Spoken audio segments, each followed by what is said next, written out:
பார்த்துக்கிட்டே இருங்க.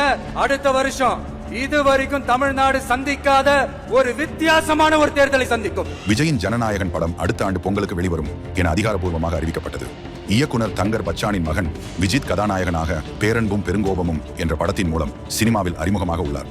இந்த விழாவில் விஜயின் தந்தை S.A. சந்திரசேகர் கலந்து கொண்டு பேசிய விஷயம் பலரின் கவனத்தை ஈர்த்தது. மகன் விஜய் அவர்கள் நடிக்கணும்னு சொன்னப்போ போட்டோ ஷூட் எடுத்துட்டு அந்த ஆல்பத்தை கையில வச்சுக்கிட்டு எத்தனையோ இயக்குனர் கட்டு போயிட்டேன். விஜயின் ஆல்பத்தை வைத்துக் கொண்டு எத்தனையோ இயக்குநர்களிடம் போய் நின்றேன், ஒருவரும் முன் வரவில்லை. அதனால் வேறு வழியின்றி நானே அந்த படத்தை இயக்கினேன் என்று கூறியுள்ளார். யாருமே அப்பதான் கடைசியா போய் நானும் என் மனைவியும் R.B. சௌத்ரி சார்ட்ட போறோம்.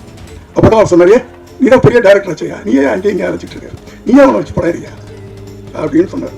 அதனாலதான் நான் கட்டாயமாக அவரை நானே வச்சு படம் எடுக்கக்கூடிய ஒரு சூழ்நிலை உருவாச்சு. For more interesting videos நம்ம சேனல் மறக்காம சப்ஸ்கிரைப் பண்ணிடுங்க.